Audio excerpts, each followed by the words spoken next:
Welcome back to the deep dive. I have to be honest with you. Reading the source material for today's deep dive made me want to take my smartphone, drive to the nearest bridge, and just, throw it into the river. It's that kind of book, isn't it? It feels less like a productivity guide and more like an intervention. Exactly. We are diving into deep work, Rules for Focused Success in a Distracted World by Cal Newport. And look, we cover a lot of work smarter topics on this show, but this one really hit a nerve. I feel like I spend my entire day working, but when I clock out, I can't tell you a single meaningful thing I actually got done. I'm just tired. That is the exact symptom Newport is diagnosing. You're describing the difference between being busy and actually creating value. Right.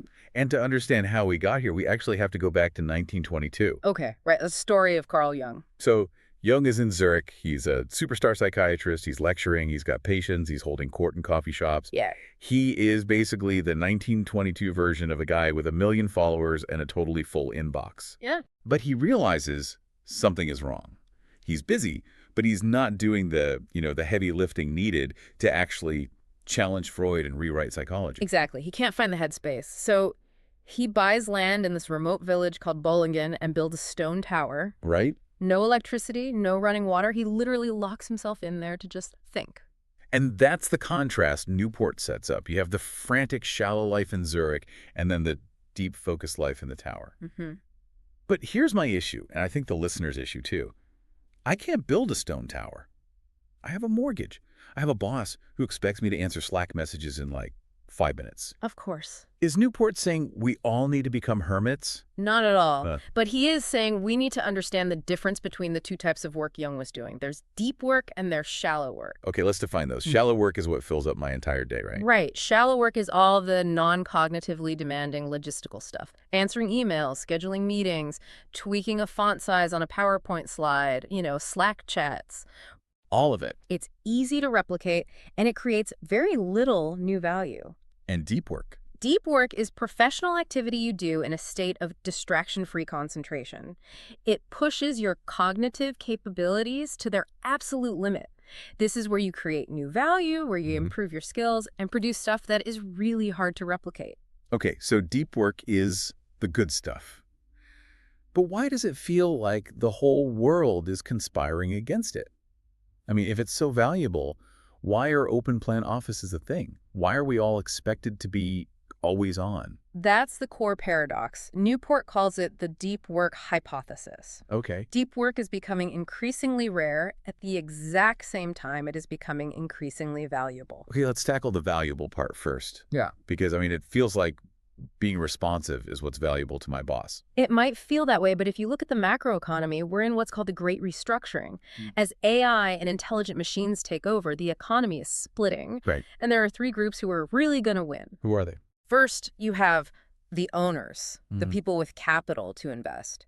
If you have a few million to dump into the next big AI company, you're set. Okay, I'm out on that one. Second, you have the superstars. Technology creates these winner-take-all markets. If I can hire the best coder in the world remotely, why would I hire a pretty good one locally? Sure. The gap between the best and everyone else is just getting wider. And the third group? The high-skilled workers. These are the people who can work with the intelligent machines. Think about it. 5 years ago, being a copywriter was a job. Now you need to be an expert at prompting an LLM to get good copy. You have to master the tool, not just use it. Exactly. You have to do things the machine can't do on its own. So if I want to stay employed, I need to be able to learn hard things and fast. And I need to produce at an elite level. You got it. And you cannot learn a complex new AI tool or write elite level code if you're checking Instagram every 10 minutes. It's physiologically impossible. This is where the science in the book really grabbed me. I always thought distraction was just, annoying. But Newport argues it actually changes your brain structure. This is the myelin thing, right? This is fascinating stuff.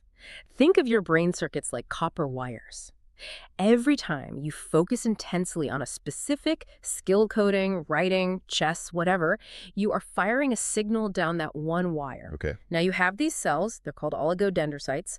When they see that wire firing over and over, they wrap layers of myelin around it. Think of myelin like the rubber insulation on the wire. So it makes the signal better. It makes it faster and cleaner. That is literally what mastery is on a biological level. Thick layers of myelin. So when I'm deeply focused, I'm basically wrapping the tape around the wire. You're insulating that circuit. But here's the kicker. Yeah.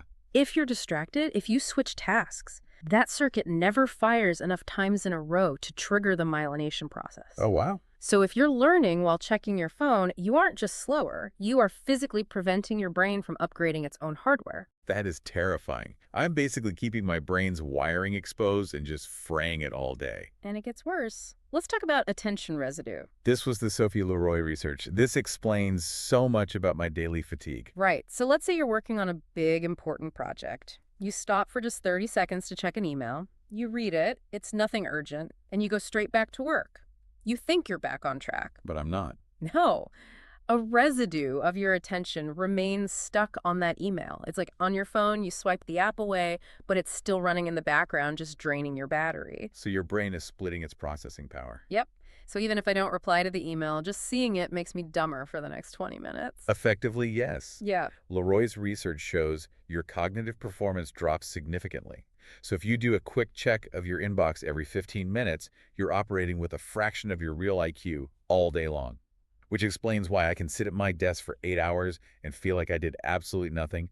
I'm just managing residue. Okay, so the science is clear. Distraction is brain poison. Deep work is the antidote. But let's go back to the practical side. My office is an open floor plan. My boss measures my productivity by how fast I reply. Why is the world designed to prevent the one thing that actually creates value? Newport calls this the metric black hole. It is very easy to measure the cost of, say, a plane ticket. It is very, very hard to measure the cost of an email chain. Right. If I buy a first-class ticket, finance yells at me. If I send a useless email to 50 people that wastes 30 minutes of their time, absolutely nobody cares. Because it's invisible.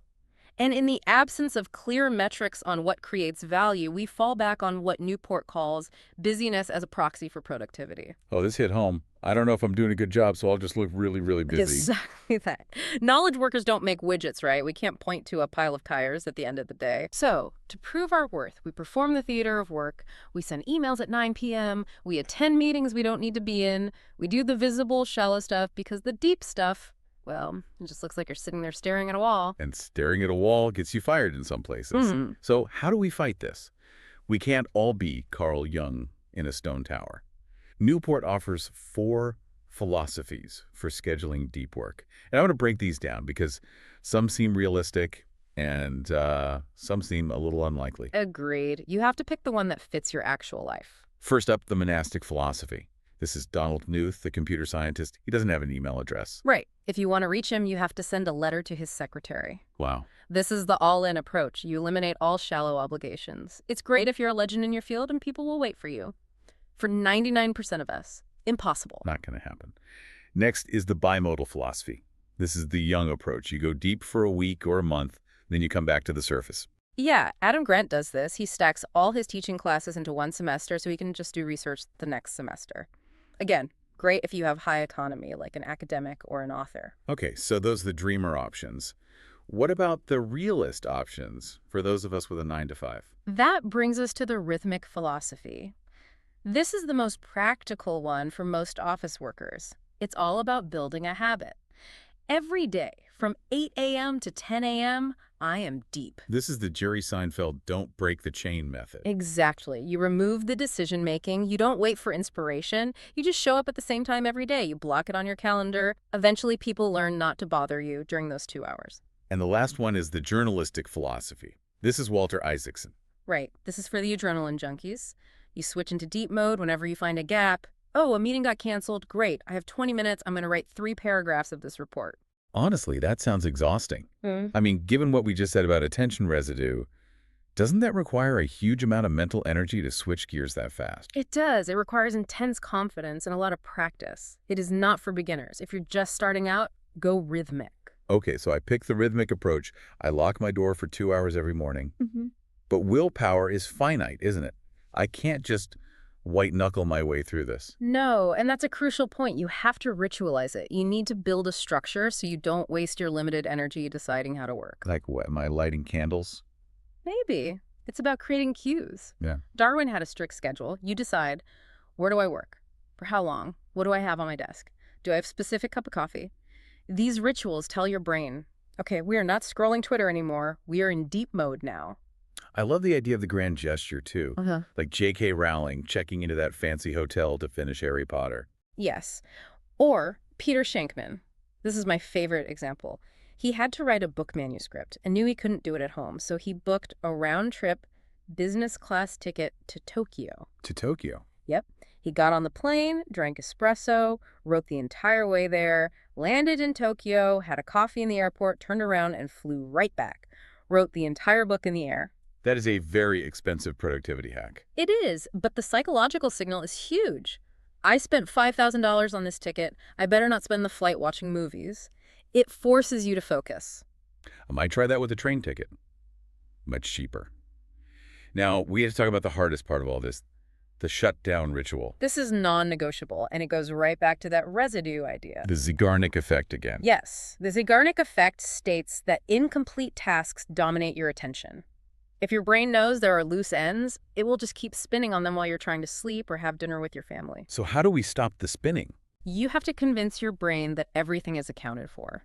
At the end of the day, you review every email, every task, you make a clear plan for tomorrow, you write it down, and then, and this feels silly, but you have to do it, you say a phrase out loud. Like a magic spell.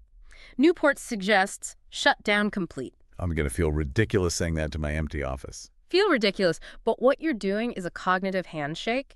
You are telling your subconscious, we are done. You don't need to worry about this until tomorrow. And that allows you to actually recharge. And that recharge is essential because deep work is exhausting. It's incredibly draining. You can't do deep work for 12 hours. The limit, even for experts, is usually about 4 hours a day. If you don't rest properly, you just burn out. Okay, so we have the schedule, we have the ritual.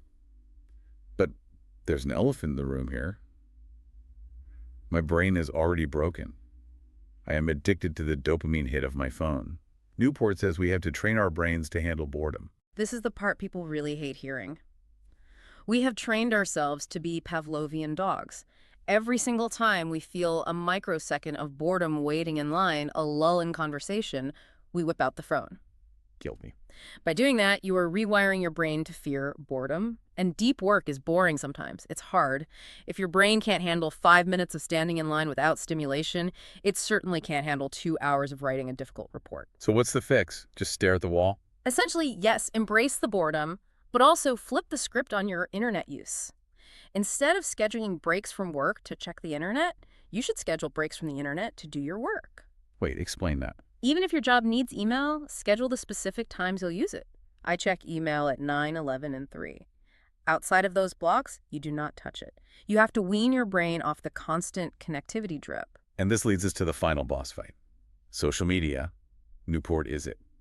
Well, he's not a fan. No, he's pretty hardline. He contrasts two mindsets. Most of us use what he calls the any benefit approach. We say, well, I use Facebook because it helps me remember my cousin's birthday. If there is any benefit, no matter how small, we justify using the tool. Which makes sense on the surface. Why wouldn't I use something that has a benefit? Because you're completely ignoring the massive cost. Newport suggests the craftsman approach. Think of a hay farmer. Okay. A hay farmer doesn't buy a new tractor just because it looks cool. He asks, does this tool add substantial value to my bottom line that clearly outweighs the cost? If the answer is no, he doesn't buy it. So we should look at TikTok and ask, does this add substantial value to my life's mission? Exactly. And for most of us, for our most important goals, the answer is a hard no. The tiny benefit of seeing a funny video is vastly outweighed by the huge cost of fragmented attention and lost time. I want to push back here a little, though. I mean, that's easy for a professor to say, but social media is how people connect now. If I delete all my apps, I'm the weirdo who doesn't get the cultural references. Isn't there a real risk of isolating yourself? There is, and that's a valid fear, but you have to weigh that against what you truly want to achieve. If your main goal is to be the most culturally connected person you know, then keep the apps.